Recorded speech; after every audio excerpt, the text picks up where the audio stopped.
నుంచి 2024 వరకు ఆంధ్రప్రదేశ్ రాష్ట్రానికి చీకటి రోజులన్నారు సీఎం చంద్రబాబు. వైసీపీ నిర్ణయాల వల్ల అనేక శాఖల్లో సమస్యలు, ప్రభుత్వంపై వేల కోట్ల భారం పడిందని చెప్పారు. ముఖ్యంగా విద్యుత్ శాఖలో వైసీపీ నిర్ణయాల వల్ల వేల కోట్లు కట్టాల్సి వచ్చిందన్నారు. వైసీపీ ప్రభుత్వ అసమర్థ పాలన వల్ల ప్రజలు ఇబ్బందులు పడ్డారని, గత ప్రభుత్వం 9 సార్లు విద్యుత్ ఛార్జీలను పెంచిందని సీఎం చంద్రబాబు తీవ్ర విమర్శలు చేశారు. 2011-12 ప్రాంతాల్లో నేను పాదయాత్ర చేశాను. నడుచుకుంటూ పోతుంటే రాత్రి 12 గంటలు 1 గంటకు ఆ ప్రాంతంలో నిజామాబాద్లో ఒక ఊర్లోకి వెళ్ళాను. దారిలో పోతా ఉంటే రోడ్డు మీద కూర్చొని సెలిమెంటేసుకుంటున్నారు. జనవరి ఫిబ్రవరికి అంతా మీకు ఐడియా ఉంటుంది. అక్కడ పోయినప్పుడు నేను కాసేపు మాట్లాడదామని చెప్పి మాట్లాడిన సమస్యని, సార్ చాలా బాధ ఉంది మాకు, ఎప్పుడు కరెంట్ వస్తుందో తెలియదు, అందుకని రాత్రి జాగారం చేస్తున్నాం అని చెప్తూ వాళ్ళు కుర్రాడు, సార్ నువ్వేం చేస్తావు? ఆయన కుర్రాడు బాబు, నేను ఇంజనీరింగ్ చదువుతున్నాను. ఏంటా ఎందుకు వచ్చావు అన్నాడు. సార్ మా నాన్న జీవితం అంతా కూడా పాపం నా కోసం చదివించడానికి కష్టపడుతున్నాడు. ఎవ్రీడే వచ్చి ఇక్కడ ఉండేవాడు మిషన్ వేయడానికి. నేను హాలిడేస్లో వచ్చాను, కనీసం మా నాన్నకు ఒక 2 రోజులు రెస్ట్ ఇవ్వాలని నేను ఇక్కడికి వచ్చానని చెప్పి.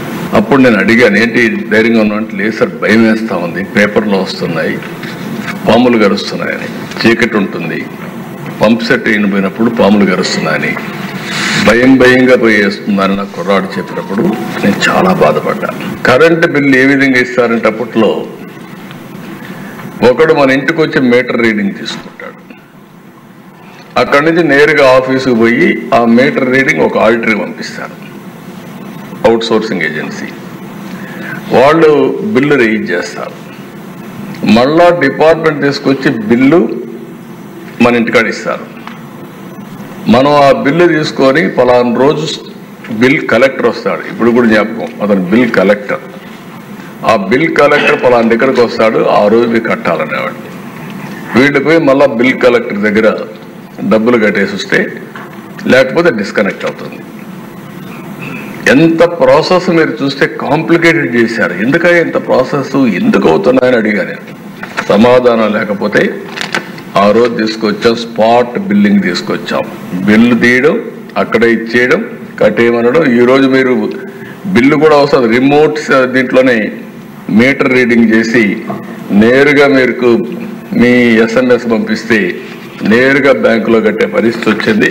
అలాంటి రిఫార్మ్స్కి శ్రీకారం చుట్టిన పార్టీ తెలుగుదేశం పార్టీ అని చెప్పి కూడా నేను ప్రపంచం మొత్తం అధ్యయనం చేశాను. అధ్యయనం చేసినప్పుడు వరల్డ్ బ్యాంక్ కూడా, దానికి కూడా నేను ఈ రాష్ట్రం కోసం మంచి చేయాలనుకుంటే నన్ను ఇదే అసెంబ్లీలో ప్రపంచ బ్యాంకు జీతగాడని మాట్లాడారు ఒక ముఖ్యమంత్రిగా. పర్వాలేదు, పడ్డా. దేనికోసం పడ్డానంటే రాష్ట్రం కోసం పడ్డానని తృప్తితో పడ్డాను. ఫస్ట్ టైం నేను ఎలక్ట్రిసిటీ బోర్డులో విద్యుత్ శక్తి రిఫార్మ్స్ భారతదేశంలో తీసుకొచ్చిన ఏకైక రాష్ట్రం, మొట్టమొదటి రాష్ట్రం ఆంధ్రప్రదేశ్ రాష్ట్రం. అప్పుడు ఇవన్నీ ఏమి లేవు దిశ, రెగ్యులేటరీ కమిషన్ లేదప్పటికి. రిఫార్మ్ వచ్చింది 91, 98లో విద్యుత్ శక్తి రిఫార్మ్స్ సంస్కరణ తీసుకొచ్చాం. బడ్జెట్ తగ్గించారు అప్పట్లో. నేనున్నప్పుడు 7.8% పవర్ సెక్టర్కి పెడితే వీళ్ళు 5% తగ్గించేశారు. ఇంకో పక్కన దిశ ఆవరేజ్న 2004 వరకు ₹2.55 యూనిట్ కరెంటు ఉత్పత్తి చేస్తే వీళ్ళు వస్తానేది ₹5.25 పెరిగిపోయింది. అప్పట్లోనే 10 ఏళ్లలో రైతుల పైన భారం 28,835 కోట్లు వేశాను. ఎందుకంటే ఈ అసమర్థత అన్నీ కూడా వచ్చి ట్రాన్స్మిషన్ లాసెస్ కూడా తగ్గించడంలో ఫెయిల్ అయ్యారు. కడాన దిశ మీరు చూస్తే ఎక్కడికక్కడ మున్సిపల్ కార్పొరేషన్లో 4 గంటలు, మున్సిపాలిటీలో 6 గంటలు, మండల హెడ్ క్వార్టర్లు 8 గంటలు, గ్రామాల్లో 12 గంటలు, ఇండస్ట్రీస్ కోత. స్మాల్ స్కేల్ ఇండస్ట్రీ అయితే కరెంటు వాడితే సర్ఛార్జీ పేరుతో డబల్ ఛార్జ్. దీంతో చాలా స్మాల్ స్కేల్ ఇండస్ట్రీస్ అన్నీ కూడా మూతపడే పరిస్థితికి వచ్చింది. ఏదైతే పోలవరం హైడ్రో పవర్, దీనికి 2,308 మిలియన్ యూనిట్లు వచ్చే సంవత్సరానికి. దీనివల్ల ఇది కూడా బాగా డిలే అయిపోయి 1,044 కోట్ల రూపాయలు అందులో నష్టపోయే పరిస్థితికి వచ్చాం. ఇంకొక పక్కన దేశ మీరు ఒకసారి చూస్తే ఇవన్నీ కూడా అవకతవక నిర్ణయాల వల్ల అసమర్థత వల్ల దగ్గర అప్పులు విపరీతంగా పెరిగిపోయినాయి.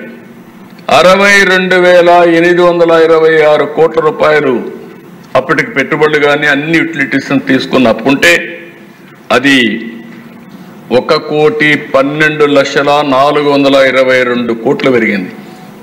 అంటే 79% పెరిగింది. 79% అంటే మనం గుర్తుపెట్టుకోవాల్సిన అవసరం ఉంది. ఈ మిస్యూజ్ చేసిన దాని పరిహారం ఈరోజు భారం మీరు చూసినప్పుడు 1,12,00,00,000 కోట్ల రూపాయలకు వడ్డీ కట్టాలి, డెట్ రీపే చేయాలి, మళ్ళా ఆపరేషన్ చేయాలి, మళ్ళీ దీన్ని ముందుకు తీసుకుపోయే పరిస్థితికి వచ్చాం. వినియోగదారుల పైన కానీ వ్యవస్థ పైన వేసిన భారం మీరు చూస్తే 1,00,000 కోట్ల రూపాయలు అదనంగా భారం పడిందంటే ఈరోజు ఒక వ్యవస్థలో మనం అందరం గుర్తుపెట్టుకోవాల్సిన అవసరం ఉంది. వచ్చినప్పటికీ కరెంటు కోతలు ఉంటే అవన్నీ స్ట్రీమ్లైన్ చేశాం. నేను ఒకటే హామీ ఇస్తున్నా, ఇక్కడే చీఫ్ సెక్రటరీ గారు ఉన్నారు, పవర్ ఆయన చూస్తున్నారు, మొన్నటి వరకు ఉన్నారు పవర్ సెక్రటరీగా.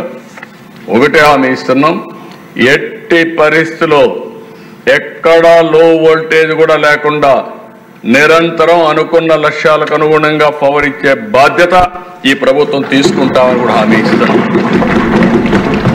రెండో విషయం కూడా చాలా స్పష్టంగా చెప్తున్నాను, కరెంటు ఛార్జీలు తగ్గించడం మాకు వారసత్వంగా కొన్ని సమస్యలు వచ్చాయి, చాలా సమస్యలు వచ్చాయి, కొన్ని కాదు.